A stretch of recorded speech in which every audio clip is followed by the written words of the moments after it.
एक बार एक व्यक्ति एक रेड लाइट एरिया में जाता है। रेड लाइट एरिया के कोठे में जाता है। वहाँ का दरवाज़ा खोलकर जैसे सामने देखता है तो सामने लगभग 20 अलग अलग महिलाएं हैं जो कि काफ़ी सुंदर दिखाई दे रही थी। उन महिलाओं में से एक महिला को चुनने की उसको आज़ादी थी। वो बारी बारी से महिलाओं को देख रहा था और उनमें से किसी एक का उसको चुनाव करना था।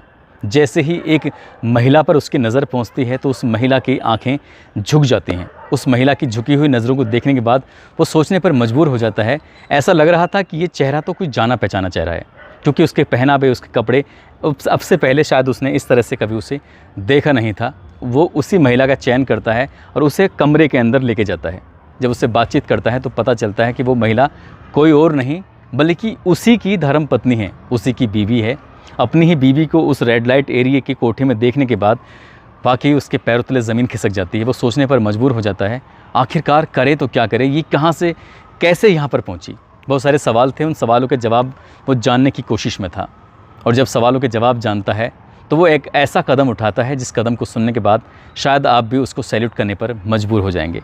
क्योंकि किसी भी महिला से चाहे छोटी से छोटी गलती हो, जाने में हो या अनजाने में हो जाए तो उसकी गलती माफ़ नहीं होती है, बल्कि पुरुषों की गलती को कई बार नज़रअंदाज कर दिया जाता है। मगर इस पुरुष ने उस महिला की तमाम गलतियों को नज़रअंदाज करते हुए जो कदम उठाया है, वाकई सैल्यूट वाला कदम उठाया है।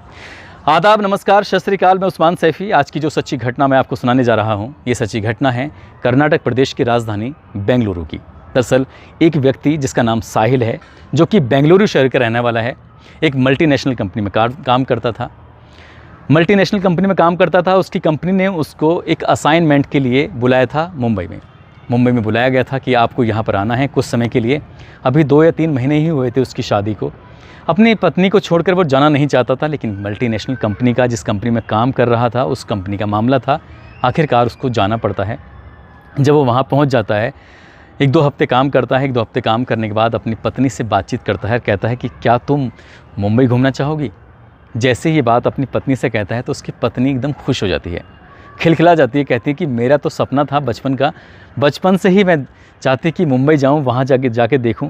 आज तक तो मैंने सिर्फ मुंबई को टेलीविज़न पे या फिर फिल्मों में देखा है, साक्षात देखने को मिलेगा तो कितनी अच्छी बात है। जब अपने पति से इस तरह की बातें करती है तो उसका पति कहता है, परेशान होने की ज़रूरत नहीं है, 7 अक्टूबर 2011 का तुम्हारा रिजर्वेशन करा दिया गया है। फला तारीख को फला वक्त में आपकी ट्रेन मिलेगी। आप आराम से बेंगलोर से मुंबई का सफ़र पूरा करके सीधा मुंबई आइए, मैं तुम्हारा इंतज़ार करूंगा। वो दिन भी आता है और जब दिन आता है वो घर से कुछ तैयारी के साथ सीधा बेंगलोर के रेलवे स्टेशन पर जाती है और अपनी निर्धारित ट्रेन, अपनी निर्धारित बोगी, अपनी निर्धारित बर्थ पर जाकर बैठ जाती है। और सबसे पहले फ़ोन करती है अपने सास और ससुर को। कहती है कि मम्मी पापा, मैं ट्रेन में बैठ गई हूँ और लगभग 1000 किलोमीटर का ये सफ़र है, 16-17 घंटे में पूरा हो जाएगा और मैं साहिल के पास पहुंच जाऊंगी। पहला फ़ोन हो चुका था, दूसरा फ़ोन वो अपने पति को करती है। अपने पति से कहती है कि जी मैं ट्रेन के अंदर बैठ गई हूं और मैं जल्दी से आपके पास पहुंच जाऊंगी, आप परेशान मत होना। तो साहिल कहता है कि परेशान मुझे नहीं, परेशान तुम मत होना, बिल्कुल घबराने की ज़रूरत नहीं है, किसी से ज़्यादा बातचीत मत करना, अपने सफ़र पर ध्यान देना और कोई ऐसी वैसी चीज़ मत देना, किसी के खाने वाने की चीज़ हो। इस तरह की समझाने की कोशिश भी करता है। अब ट्रेन ये मुंबई के सफ़र के लिए चल पड़ती है। जैसे ही मुंबई के सफ़र के लिए ट्रेन चल पड़ती है तो जिस बोगी में, जिस बर्थ पर वो बैठी हुई है, सामने वाली बर्थ पर 2 व्यक्ति बैठे हुए हैं, एकदम अनजान व्यक्ति, एक दूसरे से बातचीत भी नहीं कर रहे हैं। मगर धीरे धीरे जब सफ़र आगे की तरफ चलता है तो वो दोनों व्यक्ति आपस में एक दूसरे का इंट्रोडक्शन लेते हैं, एक दूसरे से का परिचय लेते हैं कि तुम कौन हो, कहाँ से जा रहे हो, कहाँ से आ रहे हो, इस तरह की बातें वो करते हैं। ये महिला किसी से बातचीत भी नहीं कर रही है, नाम तानिया है। तानिया किसी से बातचीत नहीं कर रही थी। वो बात कर रही थी तो या तो अपने सास ससुर से या फिर अपने पति साहिल से। साहिल को बताती थी कि अब इतना किलोमीटर का सफ़र हो चुका है, अब मैं यहाँ पहुँच गई हूँ। खिड़की के बाहर झांक के बताती है कि देखो ऐसा दिखाई दे रहा है, वैसा दिखाई दे रहा है। इस तरह से उसका जो सफ़र था वो कटने लगता है। और जैसे जैसे वो आगे ट्रेन बढ़ रही थी तो उन्हीं 2 व्यक्ति जो कि उसकी बर्थ के ठीक सामने बैठे हैं, उनमें से एक व्यक्ति कहता है, बहन जी लगता है कि आज पहली बार आप ट्रेन में सफ़र कर रहे हैं, वो भी मुंबई का। तो कहती है कि हाँ, मैंने ट्रेन में तो बहुत सफ़र किए हैं, लेकिन अकेले मुंबई में पहली बार जा रही हूँ। जब ये दोनों इस बात को कहते हैं तो कहते हैं, बहन जी आपको परेशान होने की बिल्कुल ज़रूरत नहीं है, हम भी मुंबई जा रहे हैं, किसी भी तरह की कोई दिक्कत, कोई परेशानी हो तो आप हमसे शेयर कर सकती हैं। ऐसे ही बातचीत चल रही थी। कुछ खाने पीने की चीज़ें थी उनके पास, वो खा रहे थे। उनका बहन जी आप भी खाएंगी, तो वो मना कर देती है। लेकिन जब आगे वक्त गुजर रहा है, 15-16 घंटे का सफ़र है।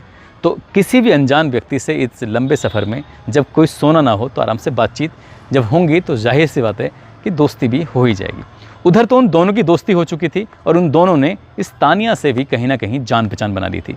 तानिया जब अपना कुछ खाने पीने का सामान था तो खाते पीते उन लोगों की नज़र उस तानिया के सामान पर पड़ती है, तो आखिरकार तानिया की मजबूरी बन जाती है उस सामान को दिखाते हुए कि भाई साहब आप भी इसमें से सामान लेंगे। जब वो बात उन दोनों व्यक्ति से कहती है तो वो व्यक्ति भी उसके सामान लेकर खाने लगते हैं। कुछ देर के बाद कुछ सामान वो भी लेते हैं तो वो भी तानिया की तरफ हाथ बढ़ा देते हैं कि बहन जी आप भी कुछ सामान खाओगी। इस तरह से ये जो सफ़र था वो वाकई बहुत सुहाना था और बहुत बढ़िया सफ़र चल रहा था। चलते चलते लगभग 150 किलोमीटर के आसपास अभी बस मुंबई बाकी था, यानी कि 1000 किलोमीटर में से 850 किलोमीटर का सफ़र तय हो चुका था। तानिया अपने पति साहिल को फ़ोन मिलाती है और कहती है कि मैं अभी आपसे 150 किलोमीटर दूर हूँ। तो कहता है कि तुम्हें परेशान होने की ज़रूरत नहीं है, मैं तुम्हें लेने के लिए रेलवे स्टेशन पर आ जाऊँगा। बस इतना ये फ़ोन था। उसके बाद ये दोनों व्यक्ति कहते हैं कि बहन जी चाय पियोगी? कहती है कि मैं तो चाय नहीं पीऊँगी, आपको पीनी है तो आप पी लीजिए। लेकिन वो 2 चाय के साथ साथ तीसरी चाय भी लेते हैं। तीसरी चाय लेते हैं तो तानिया को चाय पिला देते हैं और ख़ुद भी चाय पीते हैं। जब तानिया चाय पी लेती है, चाय पीते ही तानिया एकदम बेहोश जैसी हालत में हो जाती है, नींद आने लगती है उसको।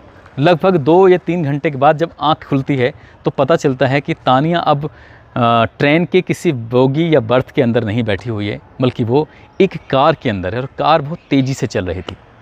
उसको जैसे ही हल्की फुल्की उसकी आंखें खुलती हैं, वो आंखें खोलने की कोशिश करती है तो पता चलता है कि वो बेहोशी जैसी हालत में थी, ठीक से बोल भी नहीं पा रही थी।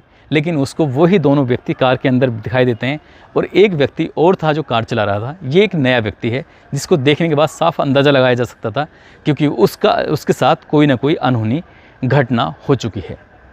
उससे कहती है कि मैं कहाँ हूँ, तुम मुझे कहाँ लेके जा रहे हो। इससे पहले कि वो कुछ बातचीत करती तो उसको ज़ोर का एक थप्पड़ पड़ता है और कहा जाता है कि आवाज़ निकाली तो और पिटाई होगी, इसलिए चुपचाप पड़े रहो। क्योंकि उससे चाय में कुछ नशीला पदार्थ दिया गया था। उसको पीने के बाद चाय को पीने के बाद उसकी हालत ऐसी नहीं थी कि वो विरोध करने जैसी कंडीशन में हो। लगातार गाड़ी चल रही है और गाड़ी चलते चलते पहुंच जाती है एक ऐसे इलाके में जहां पर जब उसे कार से उस जगह पर लेके जा रहे थे तो उसकी हालत चलने लायक नहीं थी, लेकिन उन दोनों ने ऐसे पकड़ा हुआ था जैसे कि वाकई वो उस महिला बीमारी जैसी हालत में हो। ठीक ट्रेन से भी शायद उन्होंने उसको वैसे ही निकाला होगा। ट्रेन जब किसी भी स्टेशन से वो कार तक लेके आए होंगे तो वहाँ भी उन्होंने इसी अंदाज से निकाला होगा जैसे घर की परिवार की कोई परिचित महिला हो। अब ये सीधा पहुँच जाते हैं किसी मुंबई के रेड लाइट एरिया के एक कोठे पर और वहाँ पर 2 महिलाएं बैठी हुई थी, उनसे बार्गेनिंग चल रही थी, बातचीत चल रही थी उसको बेचने की। आखिरकार सौदा तैयार हो जाता है, पक जाता है और कम से कम उसकी कीमत लगती है 45,000 रुपये। 45,000 रुपये लेकर वो दोनों व्यक्ति वहाँ से रफू चक्कर हो जाते हैं और वो महिला उससे हल्का हल्का होश आने लगता है और वो गिड़गिड़ाने लगती है, वो रोने लगती है, वो रहम की भीख भी मांगती है। उन दोनों से भी वो उसको ठोकर मारते हुए वहाँ से निकल जाते हैं। अब ये एक कोठे पर मौजूद थी और कोठे का नज़ारा जब देखती है, दृश्य देखती है तो वहाँ पर पहले से ही कितनी ही लड़कियाँ थीं जिन्होंने अपने लिबास भी ऐसे पहने हुए थे जिसे देखकर कोई भी पुरुष उत्तेजित हो जाए। अब उस महिला को एक कमरे में बंद कर दिया जाता है क्योंकि वो विरोध करने पर उतारू हो गई थी। वो चीख रही थी, चिल्ला रही थी, इसलिए उसको बांध कर एक कुर्सी पर रखा जाता है और उस चिल्लाए ना इसलिए उसका मुंह भी बंद कर दिया जाता है। बात 7 अक्टूबर को वो घर से चली थी। अब ये 8 अक्टूबर, 9 अक्टूबर इस तरह से एक एक दिन गुजरने लगता है और धीरे धीरे करके लगभग 15 दिन गुजर जाते हैं। उधर उसका पति रेलवे स्टेशन पे इंतज़ार कर रहा था। काफ़ी इंतज़ार करने के बाद जब उसकी पत्नी उसको वहाँ दिखाई नहीं देती है तो वो बहुत परेशान हो जाता है। फ़ोन करता है तो स्विच ऑफ आता है, अपने माँ बाप से पूछता है, फिर जाकर रेलवे स्टेशन पर जीआरपी को भी सूचना देता है, साथ ही पुलिस स्टेशन में भी जाता है और अपनी पत्नी की गुमशुदगी दर्ज कराता है। और वो तमाम कोशिशें करता है अपनी पत्नी को तलाश करने की ताकि उसकी पत्नी मिल जाए। सीधा वो बेंगलोर के रेलवे स्टेशन पर जाता है और जाकर वहाँ के CCTV चेक कराता है, देखता है कि वाकई उसकी पत्नी तो रेलवे स्टेशन के पर आई है और ट्रेन के अंदर बैठी है, लेकिन है तो कहाँ है। वो तमाम कोशिशें कर रहा था उधर। इधर उसकी पत्नी टॉर्चर हो रही थी, रोज़ उसको मारा जाता था, रोज़ उसको पीटा जाता था, रोज़ उसको खाना भी नहीं दिया जाता था और जितनी ज़्यादती, जितना हैवानियत उसके साथ हो रही थी उसकी उसने कभी कल्पना भी नहीं की थी। जब धीरे धीरे एक एक दिन गुजरने लगते हैं, 16वें दिन उस कोठे की जो मालिक है सुनीता पुजारी उससे कहती है कि बहुत दिन हो गए, यदि आज तुम तैयार होकर ग्राहक के लिए तैयार नहीं होती हो तो फिर तुम्हारा वो हश्र किया जाएगा जिसकी तुमने कभी कल्पना भी नहीं की थी। लड़कियों, इसको समझा दो। जो पहले से वहाँ लड़कियाँ काम कर रही थीं, उन लड़कियों पर दबाव बनाया जाता है और वो लड़कियाँ कहती हैं कि तानिया तुम मान जाओ, क्योंकि अब यहाँ से तुम्हारे जाने के रास्ते सब बंद हो चुके हैं, तुम्हें यहीं रहना होगा, यही काम करना होगा, अब तुम्हें कोई छुड़ा नहीं सकता, कोई तुम्हें बचा नहीं सकता, कोई तुम्हारी यह मदद करने वाला भी नहीं आएगा। 16वें दिन आखिरकार तानिया टूट जाती है और तानिया भी ऐसे कपड़े पहनती है जिसको कपड़े को देखने के बाद कोई भी पुरुष उसकी तरफ उत्तेजित हो जाए, आकर्षित हो जाए। और आज उन 20-22 महिलाओं में से तानिया का नंबर था, क्योंकि ग्राहक ने तानिया को ही पसंद किया था।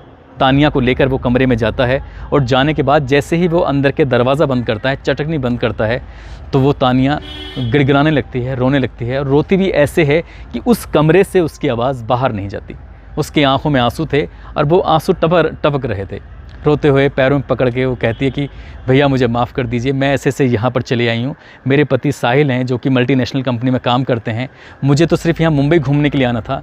किसी ने मुझे चाय में कुछ नशीला पदार्थ पिलाया और मुझे यहाँ पहुँचा दिया।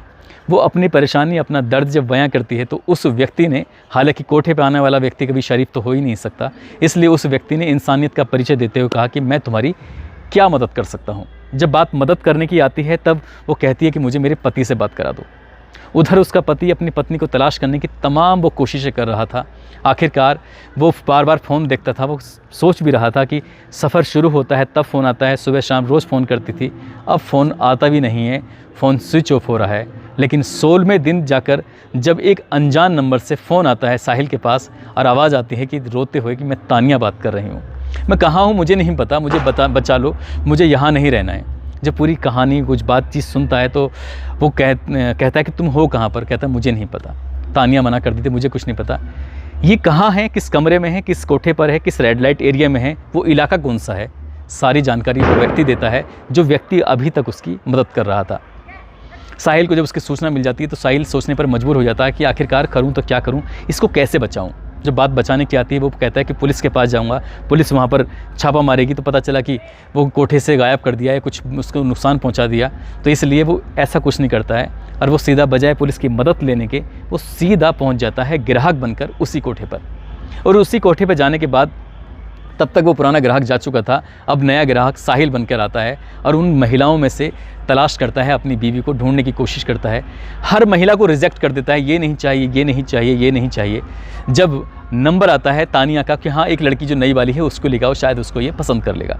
तानिया को देखता है, तानिया को देखते ही उसकी बीवी की नज़रें झुक जाती हैं, डबडबाने लगती हैं, आंखों से आंसू टपकने लगते हैं। वो अपनी पत्नी को देखकर हैरान था, परेशान था और सीधा कहता है कि मुझे यही लड़की चाहिए। उसको लेकर वो कोठे के अंदर जाता है और उसकी पूरी कहानी सुनता है कि आखिरकार यहाँ कैसे पहुँची। वो अपनी पत्नी से नाराज़ नहीं होता बल्कि उसको सीने से लगाता है और उसे कहता है कि तुम्हें परेशान होने की ज़रूरत नहीं है, अब ज़रूरत है हमें ठंडे दिमाग से काम लेने की और यहाँ से सोचो कि निकलें कैसे। हमने यहाँ से भागने की कोशिश की तो ये लोग हम पे हमला कर देंगे, हमें मार भी सकते हैं, हमें नुकसान पहुँचा सकते हैं। तभी बैठे बैठे साहिल को एक तरकीब सूझी और वो पुलिस कंट्रोल रूम को फ़ोन करता है और पूरी कहानी 7 अक्टूबर से गायब होने से लेकर अभी तक की पूरी कहानी बताता है। और बताते बताते कहता है कि पुलिस को कि मेरी पत्नी रेड लाइट एरिया के फला कोठे पर फला रूम में है, आप जल्दी से आ जाइए। पुलिस ने भी वाकई ईमानदारी का काम किया, बहुत अच्छा काम किया। मुंबई पुलिस भी वाकई सैल्यूट की हकदार है। मैं बात कर रहा हूँ सन 2011 की उस किस्से की। भारी पुलिस वहाँ पे बहुत बड़ी संख्या में पुलिस पहुँचती है, उस कोठे को घेर लेती है। साथ ही जब वहाँ पर छापा मारा जाता है, वहाँ पर एक एक कमरे की तलाशी ली जाती है तो साहिल और तानिया भी एक कमरे के अंदर मौजूद मिलते हैं और दोनों की हालत देखने दिखाने लायक थी। पुलिस उन्हें सुरक्षित वहाँ से निकालती है। न केवल तानिया को वहाँ से निकालती है बल्कि ऐसी कई लड़कियाँ थीं जो बेवजह ऐसे ही दलालों के चंगुल में फंस जाती हैं। उन दलालों के बारे में जब पता करने की कोशिश की जाती है तो पता चलता है कि वो दलाल सिर्फ रेलवे स्टेशन, बस स्टॉप ऐसी जगहों पर ही नज़र गाड़े रहते हैं। गिद्ध की तरह कोई लड़की, कोई महिला, कोई ऐसी कोई अकेली जा रही हो तो उसको जो कोई सुंदर दिखने में हो ताकि उसको निशाना बनाया जा सके, उसके किसी भी तरकीब से कोठे तक लाकर उसको बेचा जा सके।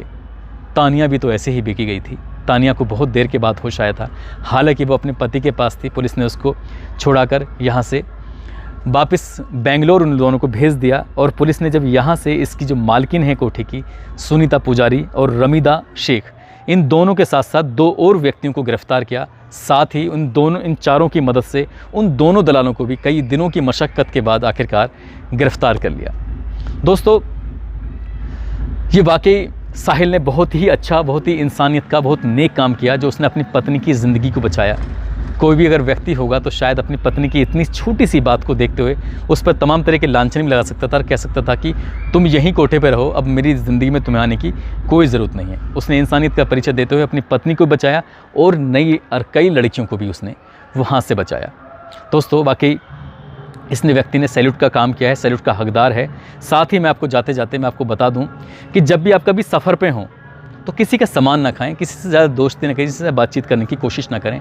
पता नहीं कौन व्यक्ति किस रूप में आपको नुकसान पहुंचा दे, जैसे कि इन दोनों दलालों ने तानिया को नुकसान पहुंचाया था। वो तो अच्छा था कि उसके शौहर ने, उसके पति ने उसको ऐसी दलदल में फंसने से, धंसने से बचा लिया। तो दोस्तों अपना ख्याल रखें, सुरक्षित रहें। जय हिंद, जय भारत।